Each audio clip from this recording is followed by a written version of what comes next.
What if your fate was sealed long before your first breath, not by choice, but by blood? Imagine being born into a palace where every handshake, every alliance, and every bond was forged through men marrying their own brother's sons, uncles' sons, or cousins' sons. For centuries, kings and princes believed their power rested on keeping their bloodlines unbroken. But in their pursuit of strength, they passed down frailty. Behind royal thrones and glittering crowns were men with broken bodies, tortured minds, and bloodlines so tangled they barely made sense. By the end of this journey, you'll see why some of history's most powerful men were living proof that power can come with a terrible genetic price.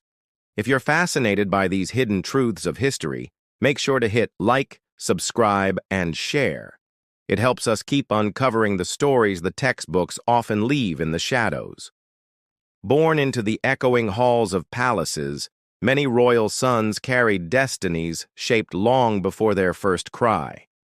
Dynasties demanded loyalty not just in politics, but in blood, weaving fathers, sons, brothers, and uncles into repeating unions. The pursuit of continuity drove these rulers to marry their nephews, cousins, and uncles' sons.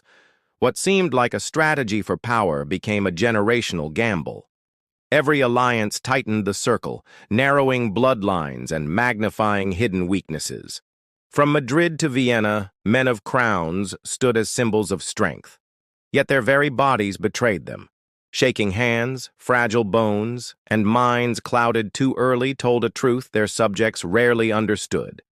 Consider the uncle who gave his son to another uncle, ensuring titles never strayed. On parchment, it was loyalty. In the flesh, it was fragility, carried by boys too young to grasp the cost. Grandfathers, determined to preserve control, encouraged unions between cousins. Sons grew into men shaped less by fortune and more by mathematics of repetition. Generation after generation, traits amplified until weakness became destiny carved into royal blood. Courts filled with physicians whispered behind tapestries, tracking ailments that never seemed to leave. A prince's limp, a duke's seizures, a king's madness. These were symptoms not of curses, but of bloodlines folding inward. Historians would later call it inevitability. Yet for these men, it was daily existence. They were not stories in books, but flesh and blood rulers who bore expectations heavier than crowns, and legacies carved deeper than stone. One son might inherit the throne, while his brother lived in shadows, battling ailments too shameful to acknowledge. Yet both carried the same origin, unions arranged by uncles and enforced by fathers. Imagine a boy groomed for greatness, taught by tutors, trained by generals, praised by brothers. Yet beneath his robes, his body trembled, his jaw distorted, his bloodline echoing centuries of decisions he never made. It wasn't simply biology, it was politics. Kings and princes did not see nephews or cousins. They saw pawns in a board game stretching across Europe. Thrones demanded sacrifice, and that sacrifice was written in their veins. The burden was not always visible at birth. Sometimes a boy ran, laughed, and sparred with brothers, only to collapse years later, his body buckling under the legacy of choices made generations before. Doctors served as silent witnesses. They prescribed remedies, bled princes, mixed tonics. None could cure what repetition had written. The truth was undeniable. In seeking to preserve purity, dynasties had poisoned their own heirs. For every strong king who lived to old age, another brother perished before his prime. Uncles mourned nephews, fathers buried sons, and lines of succession twisted with every fragile heartbeat that faltered behind palace walls. This wasn't superstition. Records show the same names repeating, the same uncles marrying nephews' sons, the same cousins uniting. Power demanded closeness, but closeness bred consequences, and consequences reshaped entire kingdoms. Subjects rarely questioned the frailty of rulers. To them, kings were divine, but servants in chambers, advisors in halls, and brothers at funerals knew the truth. Divine blood could still crumble like any mortal's. Generations later, modern science gave language to what men of that time only observed. Inbreeding coefficients, genetic bottlenecks, inherited disorders. What seemed like chance was revealed as inevitability, passed from fathers to sons without escape. The burden of bloodlines wasn't just history, it was tragedy played out across centuries, written not in battles or treaties, but in the bodies of men born into crowns they never chose. And so, behind every glittering coronation was a hidden story, a boy who bore the weight of his forefathers' ambition. For him, the crown was not glory, it was the heaviest inheritance of all.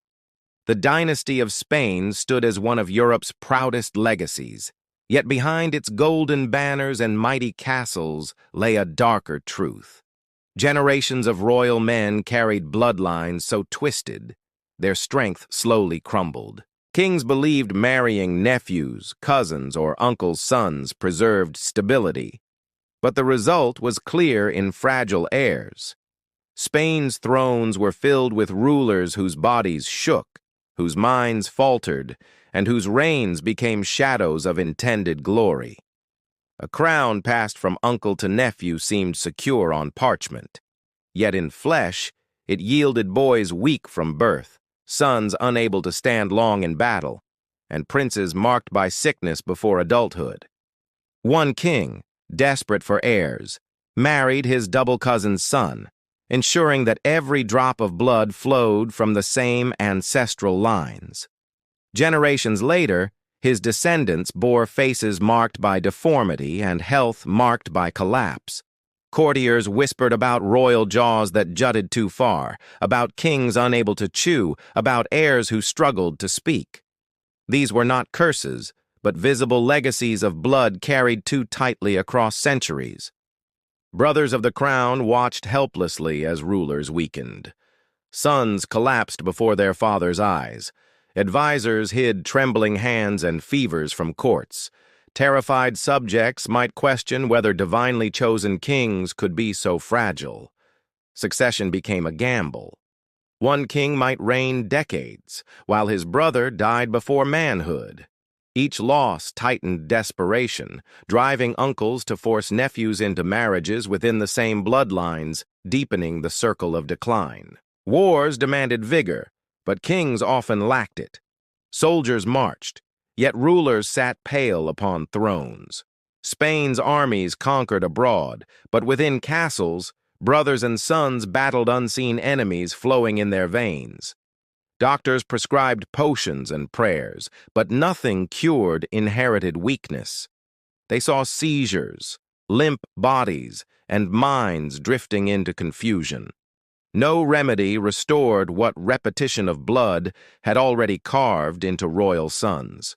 Chroniclers later noted eerie patterns. The same uncle marrying into the same line, the same cousins bound again and again, until kings carried genetic codes so compressed they were almost indistinguishable from brothers themselves. One infamous king became the embodiment of this unraveling. His face carried the royal jaw so pronounced it was legendary. He could barely eat, his body frail, his heirs non-existent. His throne marked Spain's decline. Subjects prayed for a strong successor, but only cousins remained. Sons were too frail, brothers too sick, uncles too old. The crown lingered on heads never meant to rule, weighted heavier by sickness than power. Behind ceremonies of grandeur, the reality was painful. Banquets held foods their kings could not chew. Celebrations masked fainting fits. Soldiers pledged loyalty to rulers who struggled to stand without assistance from brothers or servants. Every generation hoped the curse would break, yet every uncle's decision to keep bloodlines pure repeated the cycle. Sons born into privilege became living monuments to choices made long before their first breath. Even grandfathers could see the cost, watching lines of descendants narrow until only fragile heirs remained. Still, pride overrode reason. To them, power was purity, and purity demanded sacrifice, no matter how devastating. Modern historians study these kings as warnings. What began as ambition ended as weakness. Spain's mightiest men carried fragile blood, unraveling a dynasty not by war, but by the invisible threads of biology. By the final centuries, Spain's throne symbolized not strength, but survival. Kings reigned with trembling hands, sons faltered before adulthood, and dynasties shrank until empires collapsed. Their story remains history's proof of power undone by blood. Thus, the kings of Spain remind us, greatness cannot be built on closed circles forever. Thrones may glitter, but when legacies are bound too tightly, even the strongest crowns will crumble from within. In Austria, the Habsburg dynasty rose like a mountain of power, its kings and princes commanding empires that stretched across Europe. Yet behind their thrones, their bloodlines twisted inward until strength collapsed into fragility. These rulers believed the surest way to preserve authority was through marriages between uncles and nephews, cousins with cousins, grandfathers binding their lines through repeated unions. Each generation tightened the circle, turning legacies into cages of blood. One of the most striking signs was the infamous Habsburg jaw. Princes carried jaws so elongated they struggled to chew or speak. Their faces became living symbols of bloodlines folded upon themselves for centuries. Grandfathers who once conquered territories watched descendants stumble through weakness. Sons born into castles trembled with seizures, their bodies shaped less by fortune and more by relentless mathematics of shared ancestry, repeated generation after generation. Some princes carried both brilliance and burden. One brother might govern with skill, while another collapsed in illness before adulthood.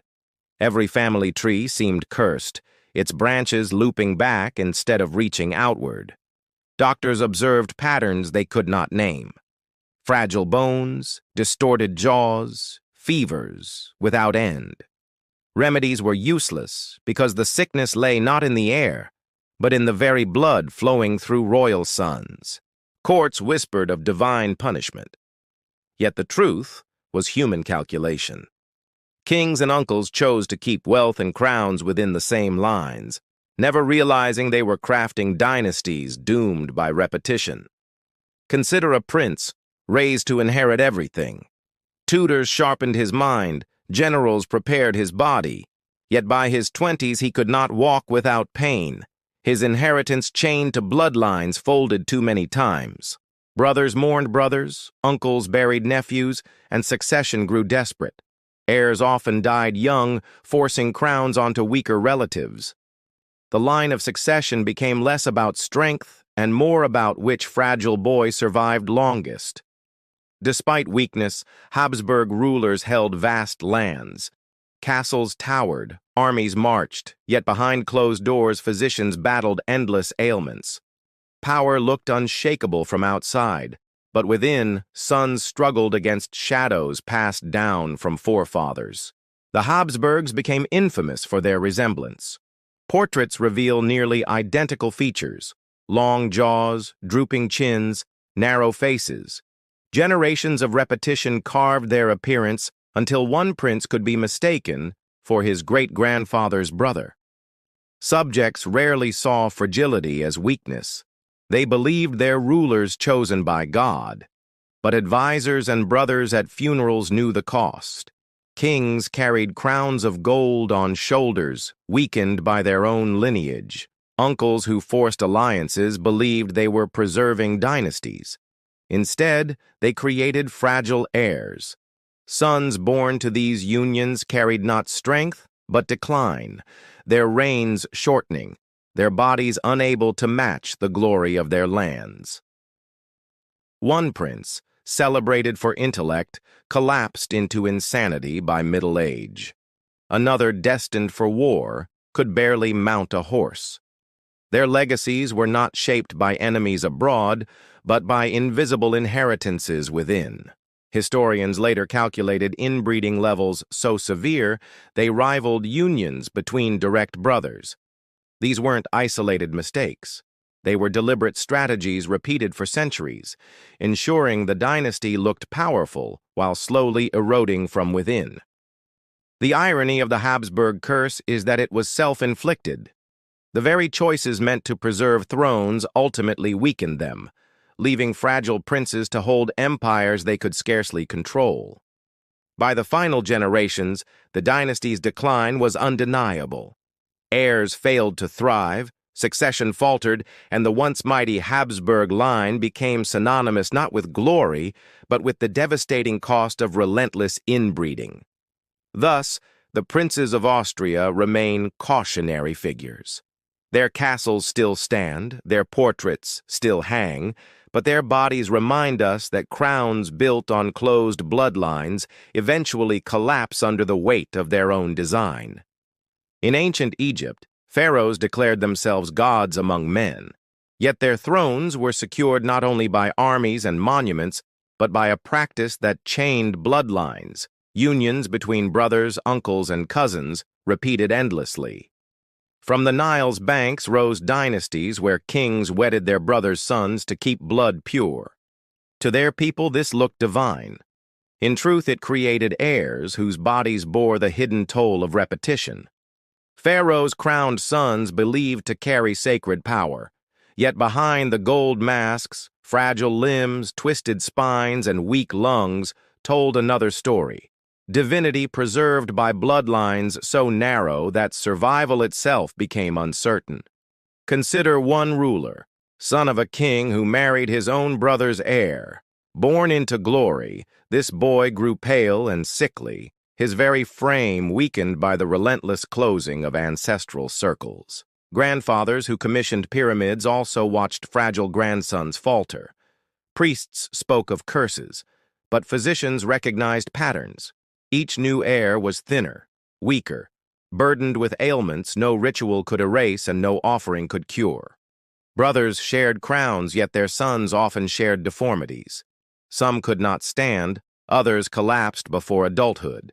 Dynasties designed to look eternal were, in reality, shortening their own timelines through repeated cycles of blood. Egypt's belief in divine kingship only deepened the practice. If one king was godlike, then his brother's son was equally worthy. Thus, sons of uncles were married into the same line, trapping generations. Imagine a boy raised in palaces of marble, honored as son of the sun itself. Yet his steps faltered, his bones curved, his chest wheezed, his body a fragile vessel for centuries of ambition. When he died, another brother stepped forward, but that brother's son was equally frail, repeating the pattern. Dynastic power remained, but flesh weakened until kings could barely fulfill the roles carved into stone. Priests hid truths from common men. Temples echoed with chants praising immortal kings, while behind chamber doors, sons suffered seizures, limps, and deformities. Gods were worshipped, but bloodlines betrayed the very men carrying crowns. Pharaohs built monuments to immortality, yet their sons proved mortality again and again. Statues showed strength, but real bodies told a hidden tale of fragility, rooted not in enemies, but in ancestral unions. Uncles who arranged marriages between nephews believed they were safeguarding divinity, yet every generation revealed the cost. Royal sons became sacrificial victims, their bodies crumbling under the weight of decisions made centuries earlier. One pharaoh, celebrated as living god, could barely walk unaided. His jaw twisted, his back curved, his reign brief. His brothers mourned him as both king and reminder of their dynasty's cursed arithmetic. Historians later examined mummies and uncovered deformities consistent with inbreeding. Crooked spines, elongated skulls, twisted jaws. These were not myths, but visible evidence of bloodlines pressed too tightly within the walls of power. The irony was sharp. Rulers who built pyramids to defy time could not defy their own blood. Their empires towered, yet their bodies carried frailty passed down relentlessly from father to son. Still, for centuries, the cycle continued. Kings wed brothers' sons, uncles arranged heirs, and dynasties repeated the same mistakes. To break tradition would have meant weakness, so they chose power over survival. By the final generations, pharaohs became symbols of collapse as much as divinity. Their sons, though worshipped as gods, were frail men whose blood bore the weight of endless repetition and ambition unchecked. Thus, the pharaohs of Egypt remind us that even god-kings were mortal. Their monuments endure, but their sons reveal the hidden truth. No empire, however divine, can escape the consequences of closed bloodlines. Not every tragedy of bloodlines belonged to kings. Across Europe, lesser dukes and lords repeated the same patterns, marrying cousins and uncles' sons, believing their families would rise. Instead, their sons became fragile heirs, fading into obscurity. Castles of stone hid stories few chroniclers wrote. A duke's son limped through halls, his brothers plagued with seizures, his nephews weakened before manhood. Power seemed within reach, yet sickness clung to every inheritance. Uncles arranged unions between nephews, binding estates with blood instead of alliances. Generations later, grandsons bore twisted features and fragile frames. Their names appeared in records briefly, then vanished as their lines failed to endure. Some lords ruled only weeks before collapsing. Their brothers reluctantly took crowns, only to suffer the same ailments. Sons became symbols of cycles repeating, dynasties shrinking until once great houses left only crumbling ruins. Chroniclers whispered of cursed lineages. But curses were excuses for choices. Dukes who married cousins' sons believed they were protecting lands. In reality, they were planting weakness into every generation of their heirs. Imagine a lord who spent youth training for battle, sword in hand, ambition in his heart.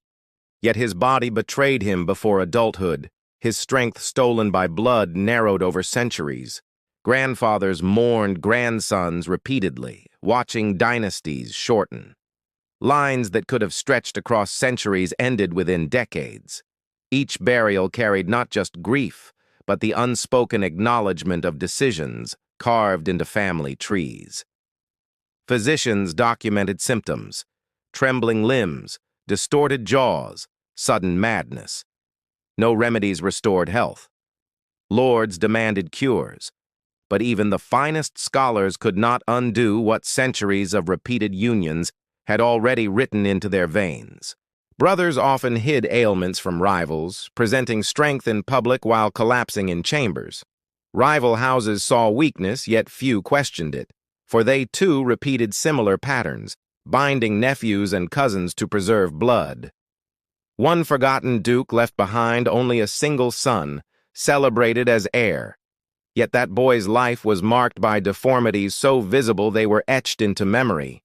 The estate passed quickly to distant cousins. Historians later pieced together fragments of these lives.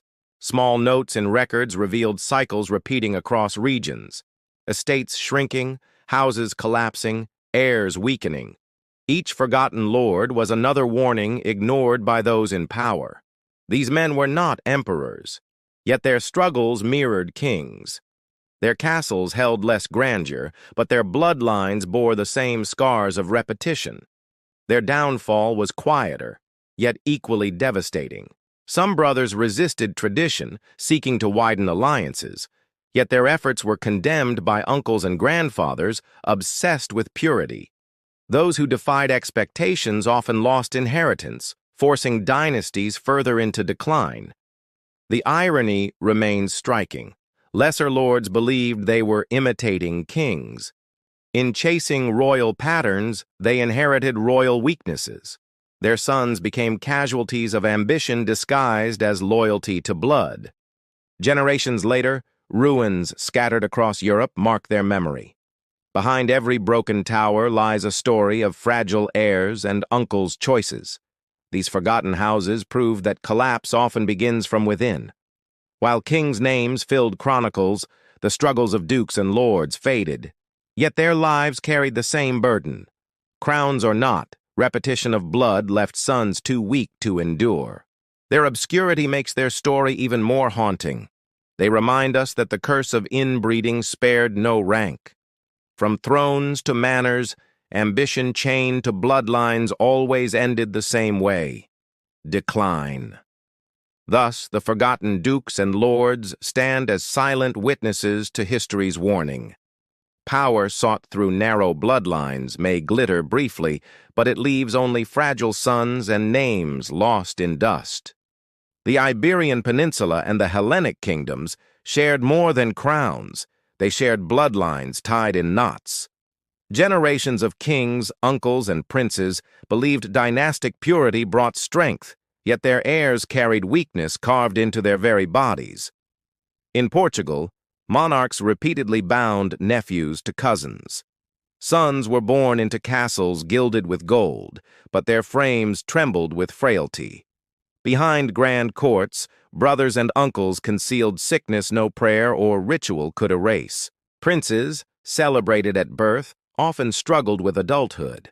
Some could barely walk unaided. Others descended into madness before ruling. Dynasties secured on parchment crumbled in flesh, their heirs monuments to repetition disguised as loyalty. One Portuguese king arranged his son's union with his own nephew's heir. The decision seemed strategic, yet his grandson grew fragile, his reign collapsing before maturity. Brothers took thrones reluctantly, carrying the same burden. Grandfathers, determined to preserve power, repeated mistakes.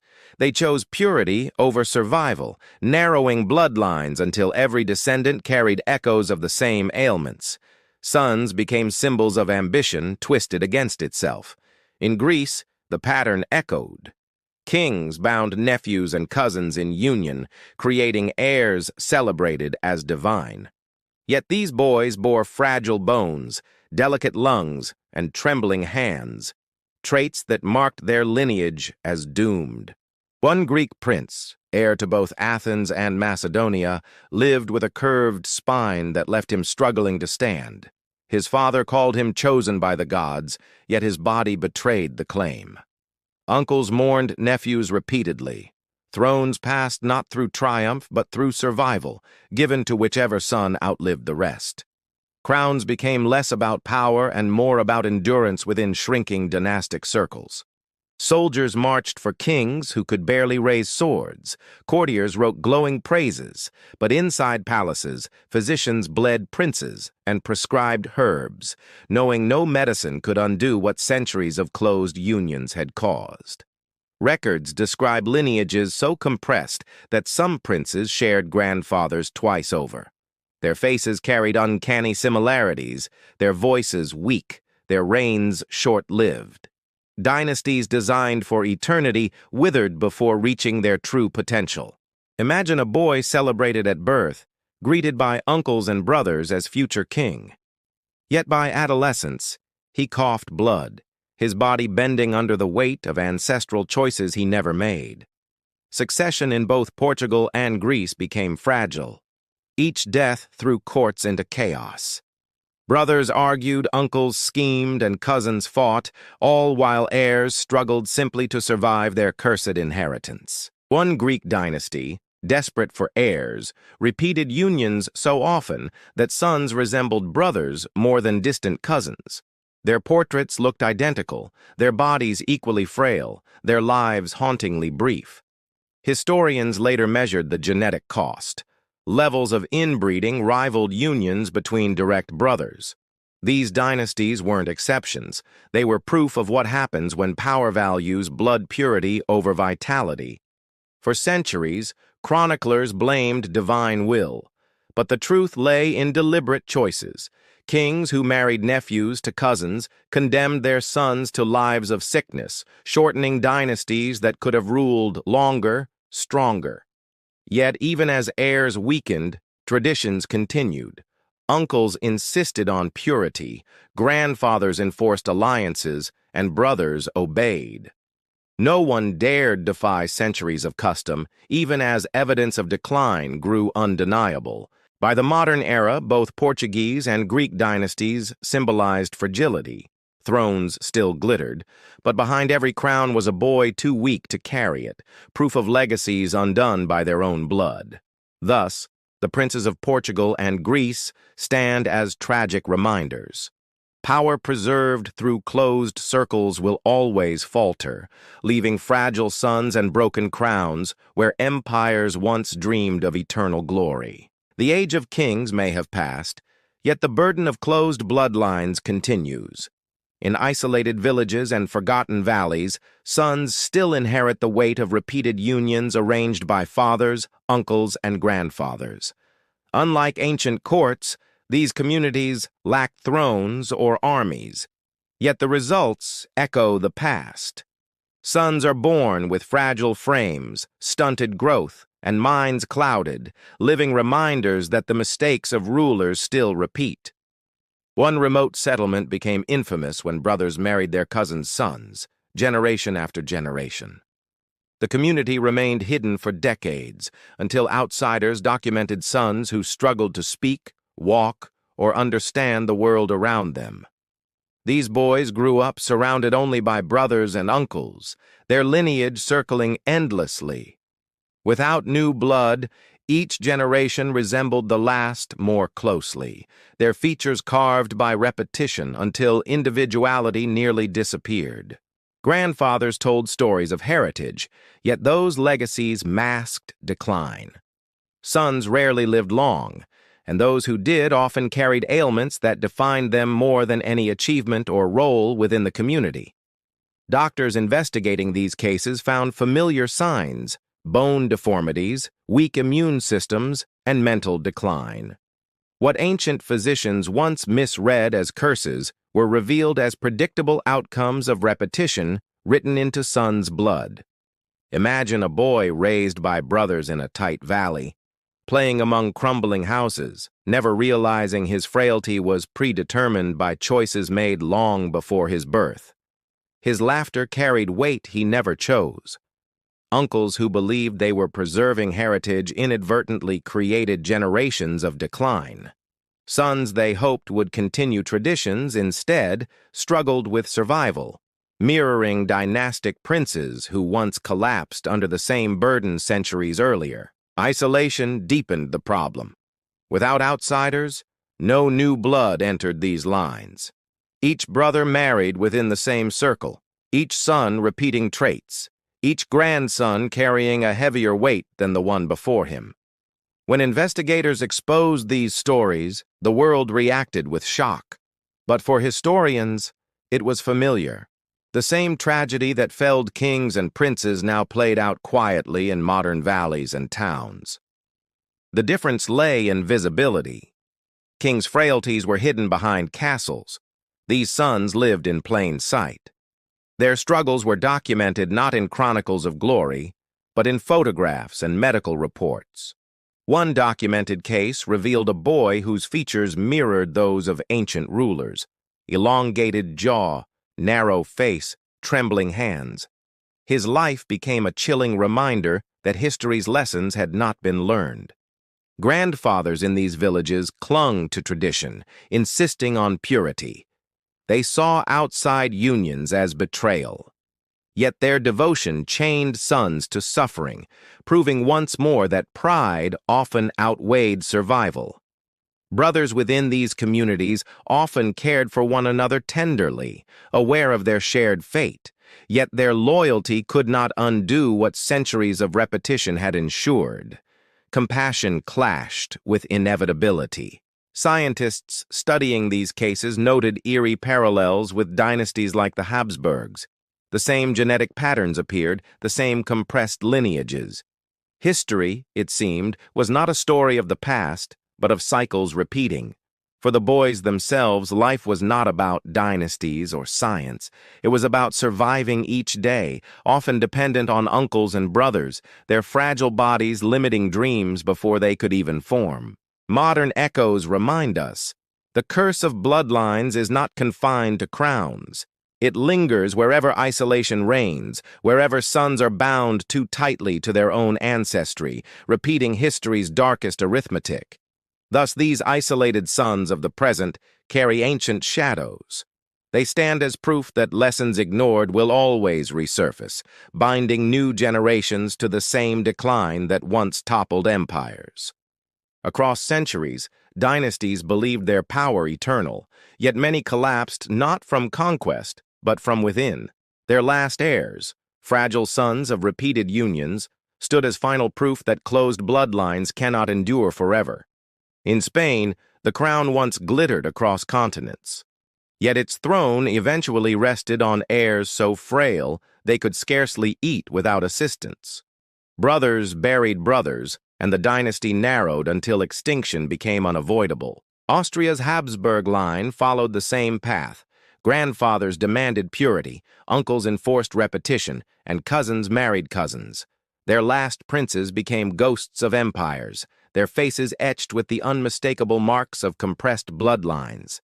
In Egypt, pharaohs worshipped as gods produced sons whose bodies betrayed mortality.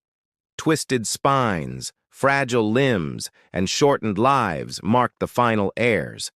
Their divine titles crumbled as blood proved stronger than any temple's prophecy. Forgotten lords of Europe faced similar fates. Estates once rich with power vanished when fragile heirs could not continue lines. Castles fell silent, not from war, but from dynasties dissolving in their own veins. One heir of Portugal grew so weak that advisors ruled in his stead. His brothers fell before adulthood, leaving no descendants. The dynasty that once ruled seas collapsed quietly into history's pages. In Greece, a final prince carried both thrones and weakness. He walked with difficulty, reigned with fragility, and left no sons. His crown passed to distant cousins, marking the effective end of his bloodline. The pattern was clear. Repetition led not to eternity, but to erasure. Dynasties narrowed until nothing remained but weakened heirs, brief reigns, and the ruins of empires that once imagined themselves unshakable. Imagine being the last son of a mighty line, surrounded by portraits of powerful forefathers, yet carrying a body too frail to match them. History celebrated them, but blood condemned them. Grandfathers who once dreamed of eternity were proven wrong. Their insistence on purity left fragile heirs who could not carry the weight of crowns. Their legacy ended not in triumph, but in silence. Doctors of later centuries confirmed the truth. What once seemed divine will was science, inbreeding coefficients, compressed genetics, inevitable decline. Each heir was a calculation of ancestry written directly into his fragile frame. Some last heirs died without children, others with sons too weak to survive. Dynasties once sprawling across continents shrank to single names, then vanished, their castles left as monuments to ambition undone by repetition. The collapse of these lines shaped history itself. Wars were fought not only for conquest, but for succession, as fragile heirs left thrones unguarded, inviting rivals to claim crowns abandoned by weakened dynasties. Subjects often mourned their kings, yet few understood the deeper truth. These heirs were victims of choices made by uncles and grandfathers, men who believed purity stronger than survival. Their fate was never their own. Historians now trace each line, seeing patterns repeat across nations. Spain, Austria, Portugal, Greece, Egypt, everywhere the story ends the same. Closed bloodlines collapse, leaving fragile heirs unable to continue the dynasties of their fathers. The irony is undeniable. Men who sought to preserve strength through purity destroyed it. In chasing eternity, they shortened their own legacies, leaving their sons as final, fragile chapters of once mighty empires. Today, these stories stand as warnings. Bloodlines built on repetition may glitter for centuries, but they will always collapse. The last heirs remind us, no throne can outlast the weight of fragile blood. And so, history closes its chapter. Behind ruins, portraits, and records remain the echoes of sons who carried crowns heavier than their bodies could bear. Their legacy endures, not in power, but in caution.